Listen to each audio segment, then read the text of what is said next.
आजचा ब्लॉग जो आहे ना तर तो मी रात्री सुरू केलेला आहे. गुलाबजामुन बनवत आहे कारण की मला अर्जंटमध्ये जायचं आहे गावी. तर गावी गेल्याच्यानंतर मी आजोबांना भेटायला जाणार आहे, म्हणजे आईच्या वडिलांना. तर त्यांना गुलाबजामुन खाण्यासाठी गुलाबजामुन घेऊन जाते आणि वडिलांच्या वडिलांसाठी पण, म्हणजे दोन्ही आजोबांसाठी गुलाबजामुन बनवले आहेत. त्यानंतर गुलाबजामुन बनवून झाले की लगेच गरमागरम खिचडी बनवली, कारण की आज रात्री दादा जेवणामध्ये त्याचं जेवण नव्हतं बनवायचं माझ्या एकटीसाठी. सकाळी लगेच दादा आला आणि मला सोडून दिलं बस स्टॉपला. आम्ही लवकरच गेलो होतो. बस स्टॉपवर अंधार आहे. सगळ्या बस ज्या आहेत ना तर त्या आता बस स्टॉपला लागायला सुरू झालेल्या आहेत.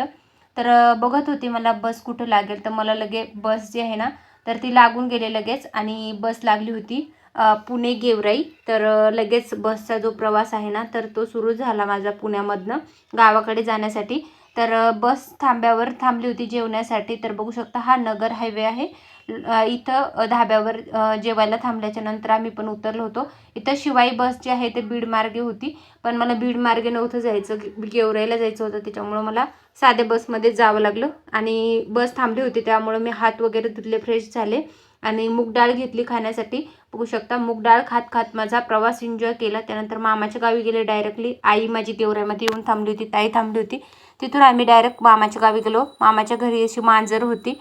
त्यानंतर मामाच्या इथं शेतामध्ये मोसंब्या आहेत, खाण्यासाठी लावलेल्या आहेत, भरपूर मोसंब्या लागलेल्या आहेत.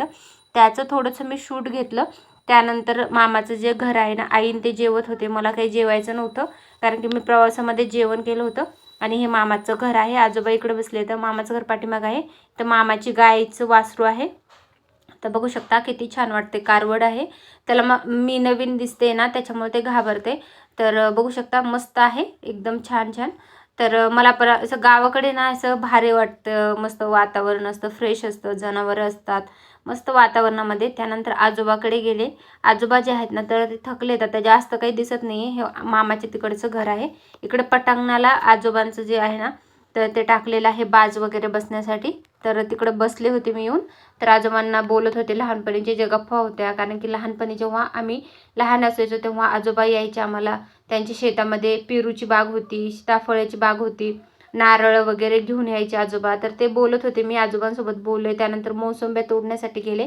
तर ताई आहे ना म्हणजे मामाची सून, तर त्यांनी आम्हाला 4 मोसंब्या तोडून दिल्या आम्हाला घेऊन येण्यासाठी. 4 मोसंब्या घेऊन आम्ही त्यानंतर आईने लिंब पण तोडले होते, त्यांच्याकडं गळलिंबू होतं. तर गळलिंबू तोडले आणि त्या आम्ही लगेच निघालो परतीच्या प्रवासाला. मामाच्या गावावरनं गेवराईला जाण्यासाठी ॲटो रिक्षा भेटला. ताई पण आली होती आमच्यासोबत. तर ताई, आई आणि मी, आम्ही तिघी गेलो होतो. रिक्षामध्ये बसून आम्ही गेलो. डायरेक्ट गेवराईतून बाजार घेतला आणि डायरेक्ट घरी आलो, कारण की आम्हाला गेवराईत दादा आलं तर घ्यायला. येत्या वेळी पनीरची भाजी आणली होती आईने, फक्त चपात्या केल्या, जेवण केलं. आणि आजचा ब्लॉग जो आहे ना तो इथंच एडिट करते, कारण की हे मामाची इथलं थोडंसं शूट घेतलेलं होतं, ते तुम्ही बघून घेऊ शकता. तर एवढा काही प्रवासामधला जो शूट होता ना तो मी घेतला नाही, पण छोटासा शूट घेतला. आता जो गावाकडचा जो नवीन ब्लॉग येईल ना त्याच्यामध्ये तुम्हाला खूप इंटरेस्टिंग पाहायला मिळेल. तर तो ब्लॉग बघण्यासाठी आपल्या चॅनल सबस्क्राईब करून ठेवा आणि व्हिडिओ आवडला असेल तर लाईक करा.